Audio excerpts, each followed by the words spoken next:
Yaz. Önden geçme, önden geçme.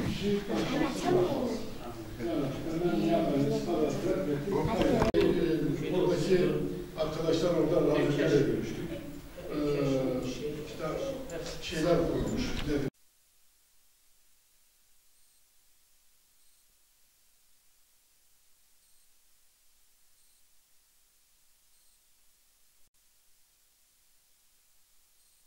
Elimizden geldiği kararınca mahallemizde bu arazideki olan depremden dolayı elinden gelen imkanı seferber etti. Bunun için yanında teşekkür ederiz bütün getiren vatandaşlarımıza. Bunlardan da bütün bu vakıflardan, bu derneklerden Allah razı olsun teşekkür ederek bunlar için diyoruz. Şimdi depremden sonra, deprem hadisesinden sonra köy imamımız Said Demir'le biz koordine şeklinde bunlara nasıl yardım edebiliriz düşüncesiyle bu yardım etmeyi kafamıza koyduk ve bu koordine yaptık. Bütün hayırsever vatandaşlarımızdan Allah razı olsun diyorum. Yani teşekkür ederim cümlesine. Gaziantep Şehit Kamil'e bağlı Bilek Mahallesi muhtarı olaraktan bu Elazığ depreminden sonra düşündük, tartıştık ve bu yardımı görüştük. Yardımı uygun gördük. Bu yardımımız da sağ olsun köylerimiz, mahalle esnaf vatandaşlarımız geceden bu saate kadar bu kadar yardımlar topladılar. Teker tek hepsine teşekkür ederiz. Getirin Allah razı olsun. İsmim Davut Körguş. Evet, bu deprem dolayısıyla vatandaş görevini yapmak istedik. Yardımcı olmak istedik. Duyarlı olmak istedik. Mesela elimizden gelen yardımı yapmak istedik. O vatandaşlar da mesela evsiz kaldı, barsız kaldı.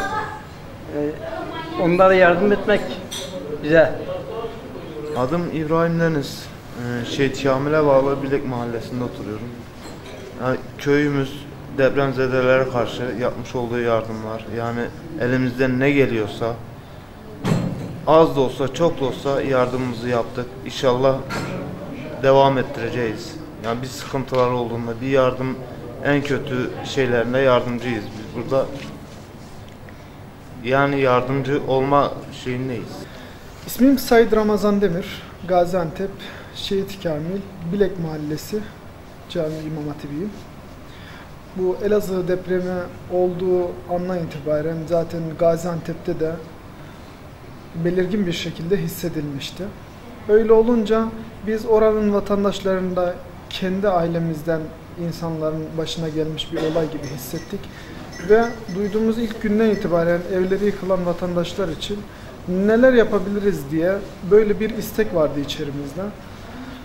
Tabii cemaatimizden de halkımızdan da bize böyle bir talep gelince hocam biz vermek istiyoruz, battaniye yardım etmek istiyoruz, yardımcı olabilir misiniz dediklerinden dolayı biz de Umut Kervanı yöneticileriyle iletişime geçtik ve onların vasıtasıyla halkımızdan gelen bu yardımları inşallah Elazığ'da depremde evleri yıkılan vatandaşlarımıza ulaştıracaklar Allah'ın izniyle. Yardım kuruluşlarından ve vatandaşlarımızdan beklentimiz, ülkemiz malumunuz deprem fay hattı üzerinde birçok bölgesinde fay hatları bulunmakta. Böyle bir felaket olduğunda bütün vatandaşlarımızın duyarlı davranmasını, bu işin yani bugün onların başına gelmiş bir olay, yarın bizim başımıza gelmeyeceği belli değil. Bundan dolayı hepimizin buna yardım etmesi gerektiği kanaatindeyim. Biz bu yardımı öncelikle camiden duyurduğumuz andan itibaren dün gece duyurduk. Bugün öğle namazına kadar burada bir hayli yüklü miktarda yardım halkımız daha da fazla vatandaşımız yardım etmek istiyor. Lakin orada gıda ve battaniye ihtiyacı acil olduğundan dolayı bunu bir an önce ulaştırmak için Umut Kervanı'na başvurduk. İnşallah yardımlar ve yardım etmek isteyen vatandaşlar olursa biz elimizden gelen de ardımıza koymayacağız. Yine aracı olmaya, vesile olmaya çalışacağız inşallah.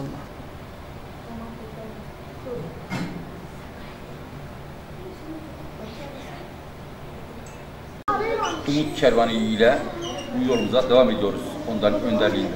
Tamam mı? Gelin yapışır. Öyle elden ele. Elden ele.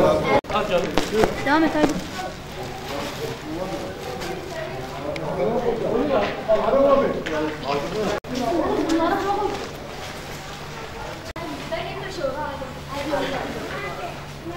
Bekle geleceğiz.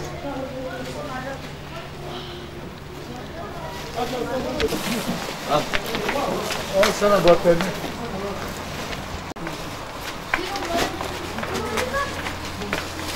Bataryalar. Araba dolu.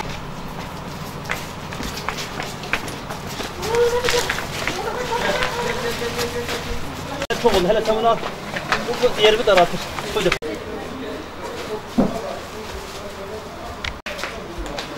Helal